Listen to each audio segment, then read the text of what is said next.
Hər vaxtınız xeyir olsun əziz izləyicilər, hər birinizi salamlayıram. Səhraların möcüzəsi mətninə baxaq. İlk öncə mətni oxuyaq.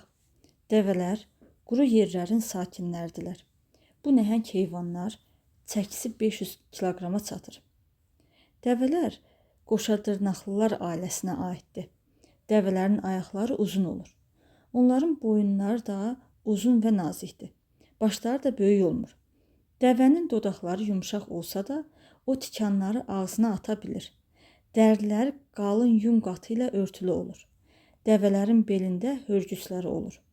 Bu hörgüslərin sayına görə dəvələri bir hörgüslü və yaxud iki hörgüslü adlandırırlar. Hörgüslərdə yağ ehtiyatı yığılır. Bunun sayəsində dəvələr quraqlığa asanlıqla tab gətirir. Dəvələr gövşəyən heyvanlardır. Onlar yovşan, şoranotu, dəvətikanı və saksaulla qidalanırlar. Dəvələr həftələrlə susuz qala bilirlər. 50 litrə yaxın suyu bir dəfəyə içirlər. Dəvələr həm şirin, həm də duzlu su içməyi bacarırlar. Bir hörgüslü dəvələr Şimali Afrika və Ərəbistan səhralarında dolaşan bədəvi ərəblərin ev heyvanıdır. Dəvələr yük daşıyan və minik heyvanlardır. Mərkəzi Asiya səhralarında isə bu vəzifəni iki hörgüslü dəvələr yerinə yetirir. Onların yunundan və ətindən istifadə edirlər. Səhra sakinləri dəvəni yüksək qiymətləndirir və bu heyvanları səhra gəmisi adlandırırlar. Baxaq suallara. Birinci sual. Altından xətt çəkilmiş söz hansı cümlədə mətndəki ilə eyni mənada işlənmişdir? Altından xətt çəkilən sözə baxaq.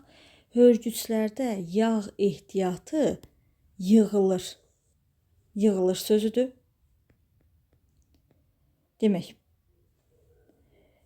baxın, burada nəyə diqqət edək? Hörgüslərdə yağ ehtiyatı yığılır. Yəni, işi özü öz üzərində icra olunur. Özü yığılır.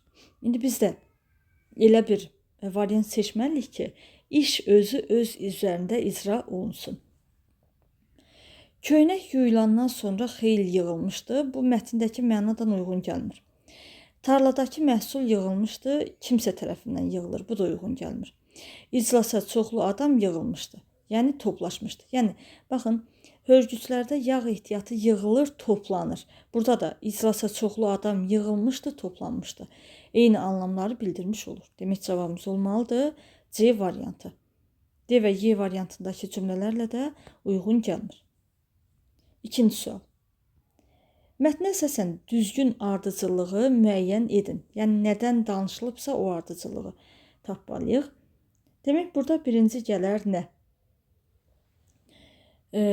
Burada birinci gələr 5-ci fikir. Dəvələrin çəkisinin 500 kiloqrama çatması. Mətndə, baxın, elə ilk əvvəl bu nəhəng heyvanların çəkisi 500 kiloqrama çatır. 5-dən başlasaq, B və D variantlarını silək. İndi 1 və 2-yə baxaq. 1-də nə deyir? Dəvənin dodaqlarının yumşaq olması, 2 həftələrlə susuz qala bilməsi. Görək hansı məlumat daha öncə gəlir. Demək, baxın, dəvənin dodaqları yumşaq olsa da. Demək, ilk öncə dəvənin dodağının yumşaq olmasından söhbət gedir. Ona görə 2-yi silək. 5, 1. İndi 4-dən 6-ya baxaq. 4-də deyir, yük daşıyan və minik heyvanlar olması, 6-da hörgüslərinə görə 2 yerə bölünməsi. Görək, ilk öncə hansından danışır? Hörgüslərdən danışır ilk öncə. İkinci abzasda deyir ki, bu hörgüslərin sayına görə dəvələri bir hörgüslü və yaxud iki hörgüslü adlandırırlar. Demək, ilk öncə hörgüsdən danışdı, ona görə 6-yı götürürük və beləliklə artıq cavabımız çıxır 5, 1, 6, 2, 4, 3. Cavabımız olmalıdır A variantı. Üçüncü sual. Uyğunluğu müəyyən edin. Yəni, doğrudan doğru, yanlışdan yanlış. Hansı fikir doğrudur, hansı fikir yanlışdır, onları seçməliyik. Dəvələr tək dırnaqlılar ailəsinə aiddir. Baxın, burada qeyd olundu ki, dəvələr qoşadırnaqlılar ailəsinə aiddir. Demək, birinci fikrimiz yanlışdır. Dəvələr həm şirin, həm də duzlu su içməyi bacarırlar. Burada demək, dəvələr həm şirin, həm də duzlu su içməyi bacarırlar. Fikri var. Demək, ikinci fikir doğrudur. Hörgüçlərdə su ehtiyatı yığılır. Burada qeyd olundu ki, hörgüçlərdə yağ ehtiyatı yığılır. Su yox, yağ ehtiyatı. Yağ ehtiyatı. Demək, üçüncü fikir yanlışdır. Səhra sakinləri dəvəni yüksək qiymətləndirir və bu heyvanları səhra maşını adlandırırlar.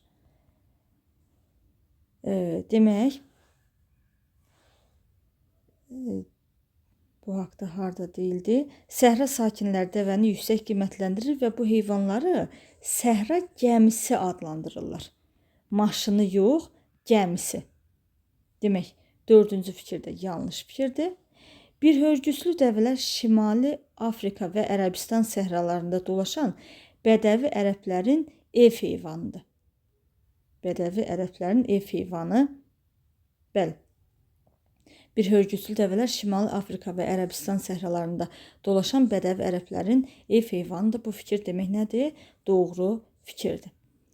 Birinci fikir yanlış, ikinci fikir doğru, üçüncü yanlış, dördüncü yanlış, beşinci doğru. Cavabımız olmalıdır Y variantı.